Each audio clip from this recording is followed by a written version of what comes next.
Welcome back to Titan classes. Dear students, हम class 12 की chemistry को स्टार्ट करने जा रहे हैं अपने इस चैनल पे। तो सबसे पहले हम बात करेंगे कि 12th का सिलेबस क्या है, केमिस्ट्री को किस तरह से डिवाइड किया हुआ है, सिलेबस को कितने चैप्टर्स हैं, कितना यूनिट्स है। तो देखिए बच्चों, हमारे पास इस सेशन के लिए टोटल 10 चैप्टर्स हैं, जैसा कि एनसीईआरटी बुक्स में भी है, एनसीईआरटी पैटर्न अप्लाई किया हुआ है। 10 चैप्टर्स के साथ साथ उन्हें 3 पार्ट्स में डिवाइड किया गया: physical chemistry, inorganic chemistry, organic chemistry, और एक लास्ट चैप्टर हमारा आता है बायोमॉलिक्यूल्स का, जो कि है बायोकेमिस्ट्री में चला जाता है। हम बात करेंगे फिजिकल केमिस्ट्री की, और फिजिकल केमिस्ट्री के अंदर टोटल 3 चैप्टर्स हमारे हैं, जिसमें पहला चैप्टर है सॉल्यूशन। पहला चैप्टर है सॉल्यूशन, जिसे हम विलयन कहते हैं। दूसरा चैप्टर है इलेक्ट्रोकेमिस्ट्री, वैद्युत रसायन।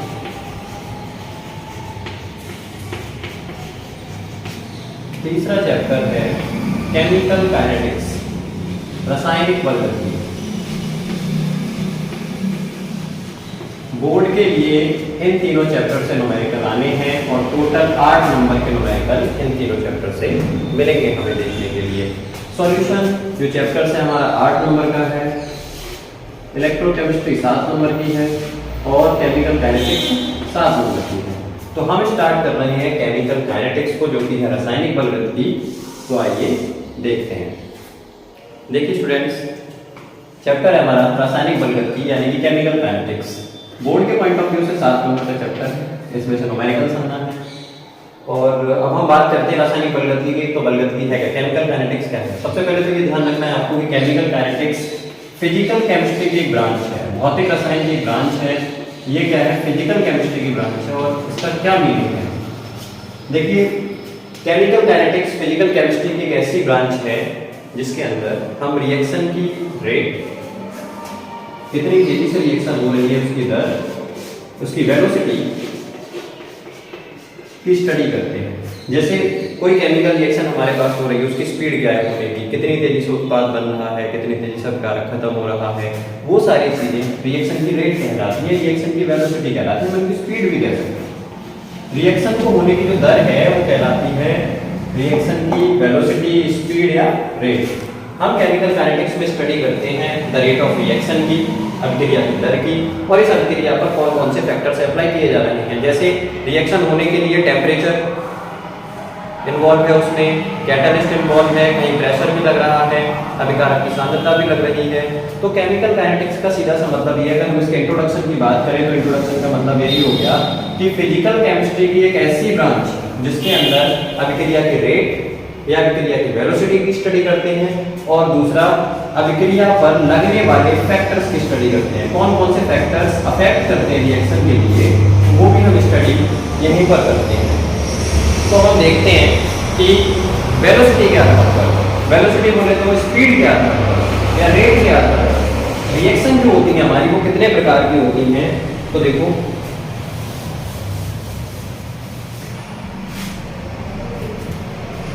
Types of reaction. बेटा ये जो हम टाइप्स ऑफ रिएक्शन देख रहे हैं, रिएक्शन के जो प्रकार देख रहे हैं, वो देख रहे हैं on the basis of velocity. हो गई types of reaction. Types of reaction में हम पढ़ रहे हैं रिएक्शन के प्रकार, कि रिएक्शन कितने प्रकार की होती है, और जो हम रिएक्शन को देख रहे हैं वो रिएक्शन को हम देख रहे हैं वेलोसिटी के आधार पर। जैसे अब हम थर्मल एनर्जी के बेस पे देखें तो एक्सोथर्मिक, एंडोथर्मिक, लेकिन फिलहाल हम देख रहे हैं on the basis of rate या on the basis of velocity. वेग के आधार पर, वेग के आधार पर हम रिएक्शन को देख रहे हैं कि रिएक्शन कितने प्रकार की होगी। तो देखो बेटा, वेग के आधार पर हमारी रिएक्शन होती है 3 तरह की। 3 तरह की रिएक्शन होती है। नंबर 1 वेग रिएक्शन, जो कि बहुत तेजी से होती है, जिन्हें हम कहते हैं वेरी फास्ट रिएक्शन। और इन रिएक्शन को हम इंस्टेंटेनियस रिएक्शन भी कहते हैं, तात्कालिक अभिक्रियाएं भी कहते हैं। वेरी फास्ट रिएक्शन जो होती है, इनके अंदर हमारी टोटली आयनिक रिएक्शन आती है। ये रिएक्शन वे रिएक्शंस होती हैं जो इतनी तेजी से कंप्लीट होती हैं कि हमें पता भी नहीं चलता है कि कितनी स्पीड से हो रही हैं। मतलब इनकी स्पीड को, इन रिएक्शंस की स्पीड को डिटरमाइन करना पॉसिबल है ही नहीं, बहुत तेजी से रिएक्शन होती है। कहने का मतलब अप्रोक्सीमेशन में अगर आप देखोगे तो 10⁻³ सेकंड के अंदर ये रिएक्शन कंप्लीट हो जाती है। और सारी रिएक्शंस, जितनी भी रिएक्शंस हैं, ये जो वेरी फास्ट रिएक्शंस है हमारी, वेरी फास्ट रिएक्शन आयनिक रिएक्शन होंगी। आयनिक बॉन्ड टूटते हैं, नए बनते हैं। आयनिक एक तरह से अट्रैक्शन फोर्स हो गया दो आयंस के बीच का। तो आयनिक रिएक्शंस जो है वो बहुत तेजी से कंप्लीट होती हैं, अर्थात इन रिएक्शंस की वेलोसिटी को हम काइनेटिक्स के अंदर डिटरमाइन नहीं कर सकते, इन पर स्टडी हमें नहीं करनी है इसके अंदर। सेकंड टाइप की जो हमारी रिएक्शन आती है बच्चों, वो आती है very slow reaction. Very slow reaction, very slow reactions वे रिएक्शंस होती हैं जो बहुत ही धीमे होती हैं, बहुत ज्यादा ही स्लो होती हैं, और इतनी स्लो होती है कि रिएक्शंस को होने में कई सालों भी लग सकते हैं, कई महीनों भी लग सकते हैं। जैसे एक एग्जांपल की मैं बात करूं तो रस्टिंग ऑफ आयरन, लोहे पर जंग लगना। रस्टिंग ऑफ आयरन एक इतनी स्लो रिएक्शन है कि इस रिएक्शन के वेग को डिटरमाइन नहीं किया जा सकता, मतलब इन रिएक्शंस की वेलोसिटी को भी इस चैप्टर के अंदर डिटरमाइन नहीं करते। अब थर्ड टाइप हमारा आता है स्लो रिएक्शन।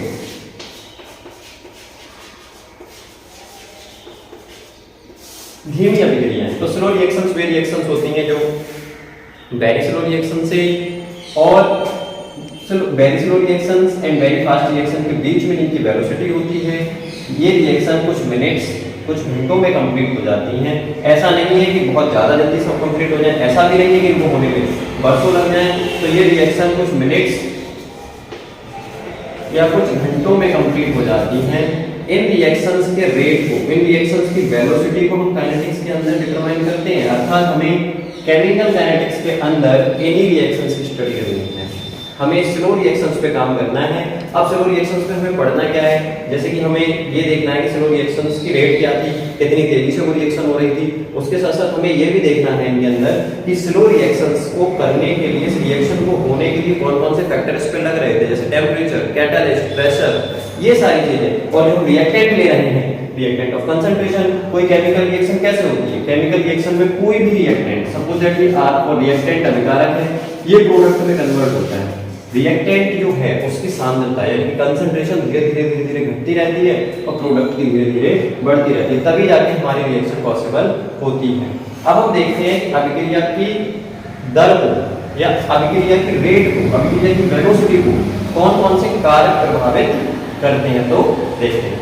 तो देखिए स्टूडेंट्स, हमारे पास है factors affecting the rate of reaction. अभिक्रिया की दर, अभिक्रिया की स्पीड या अभिक्रिया की वेलोसिटी भी कह सकते हो। अभिक्रिया की वेलोसिटी को प्रभावित करने वाले कारक, मतलब अभिक्रिया की जो रेट है, कब बढ़ती है कब घटती है, वो उसके रेट ऑफ रिएक्शंस के मतलब फैक्टर्स होते हैं। रेट ऑफ रिएक्शन के फैक्टर होते हैं कि कब अभिक्रिया की दर हमारी बढ़ रही है, कब अभिक्रिया की दर घट रही है। तो इसमें हमारा पहला फैक्टर है इफेक्ट ऑफ कंसंट्रेशन। पहला जो फैक्टर है वो फैक्टर ये है कि इफेक्ट ऑफ कंसंट्रेशन, सांद्रता का प्रभाव।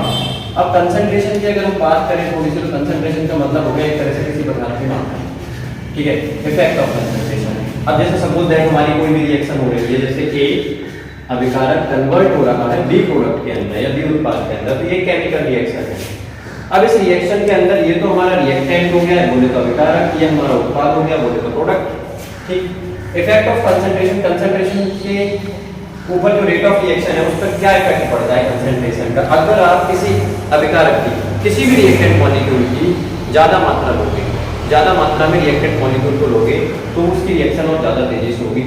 क्यों होता है ऐसा कि अगर हम कंसंट्रेशन बढ़ा दें, कंसंट्रेशन बढ़ा दें किसकी, रिएक्टेंट की कंसंट्रेशन बढ़ानी है हमें, रिएक्टेंट बोले तो अभिकारक। अगर हम कंसंट्रेशन बढ़ा दें रिएक्टेंट की, तो रेट ऑफ रिएक्शन भी बढ़ जाती है। आर ये दोनों एक दूसरे के डायरेक्टली प्रोपोर्शनल होते हैं। अब होता क्यों है ऐसा कि रिएक्टेंट की दर को बढ़ाने पर, रिएक्टेंट की सांद्रता को बढ़ाने पर अभिक्रिया की दर क्यों इंक्रीज हो रही है, क्यों बढ़ रही है? इसका रीजन यही है कि रिएक्टेंट की मात्रा आप ज्यादा लोगे तो मॉलिक्यूल्स उसके ज्यादा होंगे, उनके बीच में कोलिजन्स बढ़ेंगी, टक्करें बढ़ेंगी और जल्दी प्रोडक्ट हमें प्राप्त होगा। तो पहला फैक्टर हमारा हो गया इफेक्ट ऑफ कंसंट्रेशन, कंसंट्रेशन को बढ़ाने पर हमारी अभिक्रिया की दर तेज हो जाती है। दूसरा फैक्टर आता है यहाँ पे टेम्परेचर। सेकंड फैक्टर जो है वो टेम्परेचर है। टेम्परेचर अगर हम इंक्रीज करते हैं तो हमारी रेट ऑफ रिएक्शन बढ़ती है या घटती है, टेम्परेचर को कम करते हैं तो रेट ऑफ रिएक्शन बढ़ती है घटती है, वो हमें यहाँ पे देखना है। अब टेम्परेचर के साथ हम देखते हैं तो जनरली केसेस में क्या होता है कि टेम्परेचर को बढ़ाने पर रेट ऑफ रिएक्शन भी बढ़ती है। हीट देने पर रेट ऑफ रिएक्शन बढ़ जाती है। अभिक्रिया की दर, ये रेट ऑफ रिएक्शन, आर का मतलब हो गया rate of reaction. Rate of reaction increase होती है। और जनरली ऐसा देखा गया है कि अगर 10 डिग्री सेल्सियस का आप वृद्धि करते हो टेम्परेचर में, तो हमारी अभिक्रिया की जो दर है वो दोगुनी हो जाती है। ROR जो है वो दोगुनी हो जाती है, रेट ऑफ रिएक्शन दोगुनी हो जाएगी। लेकिन हाँ, कुछ केसेस में ऐसा होता है कि टेम्परेचर को जब आप बढ़ा रहे हो तो रेट ऑफ रिएक्शन घटती भी है। जैसे आप देखो एक्सोथर्मिक रिएक्शन में थर्मल एनर्जी अपने आप निकलती है। जैसे आप लाइम को पानी के अंदर डालते हो तो क्या होता है, ठंडे पानी के अंदर वो जल्दी डिजॉल्व होता है, जबकि गर्म पानी के अंदर वो कम डिजॉल्व हो पाता है। तो वो दूसरे केसेस में चला गया। तो हमारे दो फैक्टर हो गए। पहला फैक्टर हो गया इफेक्ट ऑफ कंसंट्रेशन, कंसंट्रेशन के साथ रिएक्टेंट की कंसंट्रेशन को आप बढ़ाते हो, ये ध्यान रखना है। कंसंट्रेशन के साथ रिएक्टेंट की, जिसे हम अभिकारक कहते हैं। अभिकारक की कंसंट्रेशन को बढ़ाने पर अभिक्रिया की दर बढ़ती है। क्यों बढ़ती है? क्योंकि अभिकारक की संख्या बढ़ती है। मॉलिक्यूल्स की संख्या बढ़ने पर होता क्या है, उनके बीच की टक्करें बढ़ती हैं, और टक्करें बढ़ने पर क्या होता है, रेट ऑफ रिएक्शन भी हमारी इंक्रीज हो जाती है, बढ़ जाती है। टेम्परेचर के साथ साथ भी यही सीन है हमारा सीधा कि टेम्परेचर जब हम बढ़ाएंगे तो रेट ऑफ रिएक्शन हमारी बढ़ेगी। अब हम तीसरे फैक्टर को देखते हैं। तीसरा फैक्टर हमारा क्या है, इफेक्ट ऑफ प्रेशर। तीसरा फैक्टर जो है वो हमारा इफेक्ट ऑफ प्रेशर है। इफेक्ट ऑफ प्रेशर, दाब का प्रभाव। अगर हमारे पास गैसीय मॉलिक्यूल है और उनका हम प्रेशर बना रहे हैं, जैसे सपोज दैट ये है कंटेनर, इसके अंदर गैसीय पार्टिकल्स हैं कुछ, और इन्हें आपस में हमें रिएक्शन करानी है, मॉलिक्यूल को रिएक्ट कराना है, इन पार्टिकल्स को रिएक्ट कराना है। और अगर हम इनके ऊपर से कोई दाब लगाते हैं तो होता क्या है, दाब लगाते समय ये मॉलिक्यूल्स का जो आयतन है वो आयतन घटेगा और ये और ज्यादा पास आएंगे, जिससे टक्करें बहुत ज्यादा होंगी। टक्करें ज्यादा होने से हमें उत्पाद जल्दी मिलेगा। तो जैसे जैसे हम गैसीय पार्टिकल्स पर अगर प्रेशर को बढ़ाते चले जाते हैं, वैसे वैसे हमारी अभिक्रिया की दर भी बढ़ जाती है। इफेक्ट ऑफ प्रेशर, प्रेशर लगा रहे हैं गैस के पार्टिकल्स के ऊपर, गैस के पार्टिकल्स में प्रेशर लगाया, पार्टिकल्स और ज्यादा पास आए, पास आने से टक्करें बढ़ गई, कॉलिजन्स बढ़ गई। कॉलिजन्स के बढ़ने से क्या होगा, हमें प्रोडक्ट जल्दी प्राप्त होगा। प्रोडक्ट जो है वो जल्दी प्राप्त होगा और रिएक्शन की दर जो होगी वो क्या होगी, इंक्रीज हो जाएगी। अब हम आगे के फैक्टर्स देखते हैं क्या है। देखिए स्टूडेंट्स, अगला जो हमारा फैक्टर आता है वो आता है कैटलिस्ट, यानी कि उत्प्रेरक। और ये सबसे इंपॉर्टेंट फैक्टर भी है, मान सकते हैं हम इसको, ये इंपॉर्टेंट फैक्टर भी है ऐसा कि जो रेट ऑफ रिएक्शन को बढ़ा सकता है, कम कर सकता है। अब कैटलिस्ट की अगर हम बात करें, कैटलिस्ट है क्या, कैटलिस्ट वे ग्रुप्स होते हैं जो क्या करते हैं, केमिकल रिएक्शन की वेलोसिटी को बढ़ा भी सकते हैं, घटा भी सकते हैं ना। तो कैटलिस्ट का काम क्या है, कैटलिस्ट रिएक्शन के अंदर प्रेजेंट होकर उसकी एक्टिवेशन एनर्जी को कम करता है। जैसे मान लो कोई रिएक्शन हो रही है A plus B, sign of reaction C plus B, ये दोनों हमारे रिएक्टेंट हैं और ये दोनों क्या है, हमारे प्रोडक्ट हैं। A प्लस B दोनों रिएक्टेंट हमारे कन्वर्ट हो रहे थे प्रोडक्ट के अंदर, C प्लस D के अंदर। हम बात करें कैटलिस्ट की, तो कैटलिस्ट का काम क्या है, एक्टिवेशन एनर्जी को कम करना। जैसे ग्राफ की हेल्प से हम इसको समझते हैं। ग्राफ बना रहे हैं energy versus rate of reaction के बीच में, रिएक्शन की जो रेट है उसके बीच में। इधर से हम देखते हैं ROR बढ़ रहा है, रेट ऑफ रिएक्शन बढ़ रहा है, और इधर एनर्जी देखते हैं, एनर्जी का एक ग्रेड है, ये एनर्जी होगी। ठीक है, होता क्या है, जैसे मान लो हमारा A प्लस B ये रिएक्टेंट जो था वो कन्वर्ट हो रहा है B प्लस C के अंदर, प्रोडक्ट के अंदर। अब बेटा इतनी अपनी कुछ इनिशियल एनर्जी, उसकी जो एनर्जी होगी रिएक्टेंट की, वो कुछ ना कुछ तो होगी। तो इतनी एनर्जी वो गेन करने के बाद और ज्यादा थोड़ी एनर्जी लेने के बाद, जैसे मान लो इस मैं यहाँ पे एक्सप्लेन करता हूँ, A प्लस B या फिर A प्लस B क्या होगा, पहले बनाएगा activated molecule, A plus B का एक्टिवेटेड मॉलिक्यूल बनाएगा, और एक्टिवेटेड मॉलिक्यूल जो होगा वो कन्वर्ट होता है C प्लस D के अंदर, यानी कि प्रोडक्ट के अंदर। तो इसको एक्टिव करने के लिए, A प्लस B को एक्टिव करने के लिए जितनी एनर्जी चाहिए भाई उसकी क्या कहलाएगी, एक्टिवेशन एनर्जी कहलाएगी।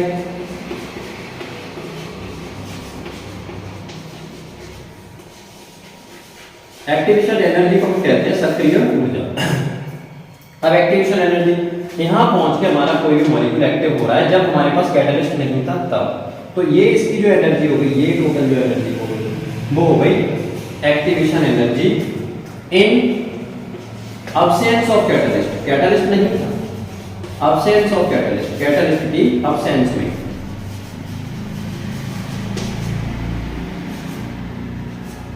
इन absence ऑफ कैटलिस्ट, कैटलिस्ट के absence में ये क्या थी, एक्टिवेशन एनर्जी थी, और इसको रिप्रेजेंट करते हैं E A से, A for activation, E for energy. तो एक्टिवेशन एनर्जी जो है वो करती क्या है बेटा, कैटलिस्ट एक्टिवेशन एनर्जी को घटाएगा, एक्टिवेशन एनर्जी को कम करेगा, और जैसे एक्टिवेशन एनर्जी कम हो जाएगी वैसे ही क्या होगा, हमारा कोई भी रिएक्टेंट प्रोडक्ट में जल्दी कन्वर्ट हो जाएगा। अब मान लो ये वाली जो ये है, हमने कैटलिस्ट लगा दी तो एक्टिवेशन एनर्जी ये रह गई, बिना कैटलिस्ट की एक्टिवेशन एनर्जी ये थी, तो यहाँ एक्टिव होने के लिए ज्यादा एनर्जी चाहिए थी तब जाके प्रोडक्ट बना रहा था। अब यहाँ पर एक्टिव होने के लिए एनर्जी कम चाहिए तो एक्टिव जल्दी हो जाएगा। जितनी जल्दी एक्टिव होगा activation energy in presence of catalyst,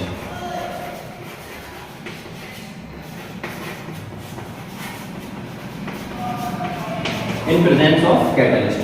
तो एक्टिवेशन एनर्जी के साथ रेट ऑफ रिएक्शन का क्या सीन है, एक्टिवेशन एनर्जी अगर किसी की जितनी ज्यादा होगी, एक्टिवेशन एनर्जी अगर ज्यादा होगी तो रेट ऑफ रिएक्शन कम होगी, व्युत्क्रमानुपात डायरेक्टली प्रोपोर्शनल होता है। और कैटलिस्ट काम क्या करता है, एक्टिवेशन एनर्जी को कम करेगा, जब एक्टिवेशन एनर्जी कम होगी तब उसकी रेट ज्यादा हो जाएगी, रिएक्शन जल्दी हो जाएगी। तो बेटा हमने इस टोटल वीडियो में देखा कि केमिकल काइनेटिक्स का इंट्रोडक्शन क्या था, काइनेटिक्स हम क्यों पढ़ते हैं। मैं आपको बता दूं काइनेटिक्स हम क्यों पढ़ रहे हैं, काइनेटिक्स हम इसलिए पढ़ रहे हैं कि कोई भी केमिकल रिएक्शन जो हो रही है हमें एक्सक्लूड करना है आयनिक रिएक्शन को, वेरी स्लो रिएक्शन को, उनको हम यहाँ पे इंक्लूड नहीं करेंगे इस चैप्टर के अंदर, हम केवल स्लो रिएक्शंस की बात कर रहे हैं। तो स्लो रिएक्शंस की वेलोसिटी क्या है, कितनी तेजी से वो हो रही हैं, और उन पर लगने वाले कौन कौन से फैक्टर हैं, जैसे pressure, temperature, concentration and catalyst. तो हमने टाइप्स ऑफ रिएक्शन पढ़े, उसके बाद फैक्टर्स पढ़ लिए कि कौन कौन से फैक्टर्स हमारी रिएक्शंस को प्रभावित कर रहे हैं या रिएक्शन की रेट को प्रभावित कर रहे हैं, कब हमारी रिएक्शन की रेट बढ़ रही है, कब रिएक्शन की हमारी रेट घट रही है। तो ये हमारे कुछ फैक्टर्स थे, जिसमें पहला फैक्टर था इफेक्ट ऑफ कंसंट्रेशन, रिएक्टेंट की कंसंट्रेशन समानुपाती थी रेट ऑफ रिएक्शन के। दूसरा हमारा टेम्परेचर था, वो भी सेम था कंडीशन उसकी, वो भी कंडीशन वही थी कि वो मतलब हम उसको इंक्रीज कर रहे थे तो रेट ऑफ रिएक्शन बढ़ रही थी। हमने प्रेशर पढ़ा एंड देन कैटलिस्ट। कैटलिस्ट का सीन है सीधा एक्टिवेशन एनर्जी के साथ ही एक्टिवेशन एनर्जी कम करेगा तो रेट ऑफ रिएक्शन बढ़ जाएगी। नेक्स्ट वीडियो में हम देखेंगे कि जो हमारा रेट ऑफ रिएक्शन है, अभिक्रिया की जो दर है, उसको हम कितने प्रकार से एक्सप्रेस कर सकते हैं, जिसमें एवरेज रेट हम पढ़ेंगे, इंस्टेंटेनियस रेट हम पढ़ेंगे, इनिशियल रेट पढ़ेंगे। ठीक है, तब तक आप बने रहिए हमारे चैनल पे। Thank you.